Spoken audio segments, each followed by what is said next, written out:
Salut à tous, c'est Hervé, j'espère que vous allez bien.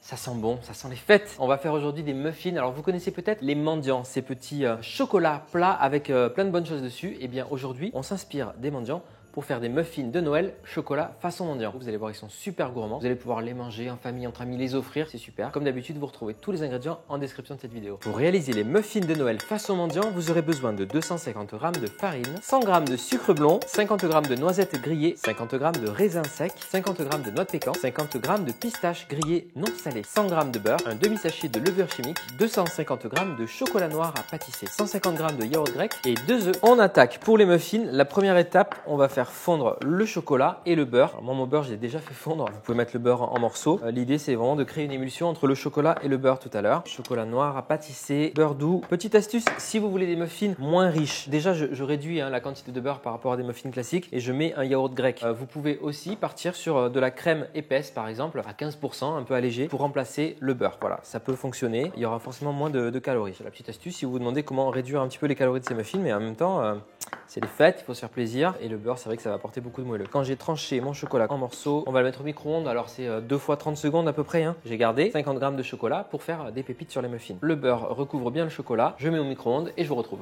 Les 50 g de chocolat qui me restent, je veux également le concasser, mais les garder pour faire des grosses pépites de chocolat bien gourmandes. D'ailleurs, vraiment à la maison, quand vous faites des pâtisseries qui nécessitent des pépites de chocolat, moi je préfère tellement les beaux morceaux comme ça qui fondent vraiment plutôt que les petites pépites. Après, c'est une question de goût, mais dites-moi à la maison si vous avez plutôt l'habitude d'acheter des pépites de chocolat toutes faites ou si, comme moi, vous concassez une tablette de chocolat pour avoir des gros morceaux irréguliers. Je mets de côté mes maxi pépites de chocolat. De ce côté, j'ai tout ce qui va aller sur les muffins. On en mettra un petit peu dans la pâte quand même, et puis dessus, on aura de la garniture, noisettes, noix de pécan. On a des pistaches aujourd'hui. Vous trouvez chez Lidl des pistaches grillées non salées, donc c'est celle-ci qu'il faut utiliser. Des raisins secs, des cranberries, des fruits secs, c'est très très bien. On peut mettre des petits morceaux de dattes, de figues, ce que vous aimez. Et de ce côté-là, les ingrédients qui me restent à ajouter donc au chocolat et au beurre pour faire la pâte à muffins. On peut déjà commencer à préchauffer le four, vous allez voir, ça va très très vite, 180 degrés. Les muffins vont cuire à peu près 20-25 minutes. On retrouve notre mélange chocolat-beurre. Alors idéalement, vous le laissez un petit peu redescendre en température, mais vous voyez, j'ai une belle préparation pour la base de nos muffins. On va ajouter les ingrédients suivants. Le sucre, les œufs, j'ai 2 œufs pour les muffins. Je les ajoute un par un. On va ajouter le yaourt grec, donc 150 g, c'est la taille d'un pot. Ah, regardez, on a une belle pâte à gâteau là. D'ailleurs, cette préparation, on va faire des muffins aujourd'hui. Si vous voulez faire un gâteau taille familiale, il n'y a pas de problème. Vous avez un gâteau pour 6-8 personnes là avec ces proportions, c'est parfait. Les ingrédients secs à présent, on va mettre la farine et la levure chimique. On va mettre un demi-sachet, ça suffit bien. La farine, je vais la tamiser, on l'ajoute en une fois, ça suffit. Et on va mélanger avec la maryse. Donc je mélange tranquillement jusqu'à ce que toute la farine ait disparu. On ne surmélange pas, toujours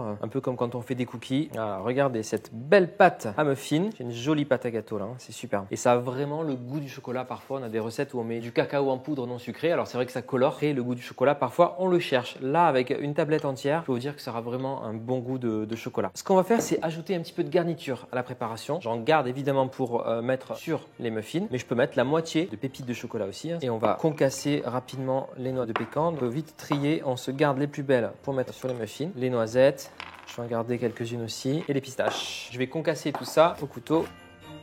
Je vais mélanger ma garniture rapidement, comme ça, c'est parfait. On a les petites caissettes à muffins. On s'équipe d'une cuillère à glace. C'est pratique, franchement. Ça va vous permettre de remplir proprement les caissettes à muffins. Alors, remplissez pas jusqu'en haut, ça va déborder. Je dirais aux 3/4, c'est très bien. Ça, j'adore les muffins avec une pâte chargée en garniture comme ça. C'est ultra gourmand. Pour la garniture façon mendiant, on va juste venir décorer un petit peu le dessus des muffins. Pour les pistaches, il faut souvent les hacher pour voir le vert. N'hésitez pas. On peut mettre de la noisette. Vous décorez bien les muffins sur le dessus, de la pistache, des noisettes. On va mettre une noix de pécan entière, les raisins secs également, des grosses pépites de chocolat là. L'idée c'est d'être bien généreux. Enfoncez un tout petit peu la garniture sur le dessus pour que quand les muffins gonflent, ça ne les fasse pas tomber en dehors du moule. Alors c'est parti, on va enfourner nos muffins. On va partir sur 15-20 minutes à 180 degrés. Je pense qu'on aura un résultat plutôt sympa. Voilà, les muffins sont cuits. Je les ai laissés un petit peu refroidir. Ils sont super mimes, ça, regardez. Très gourmands tout ça. Ils sont bien lourds, bien consistants. C'est très bien. Vous allez vous régaler avec cette recette de muffins de Noël façon mendiant.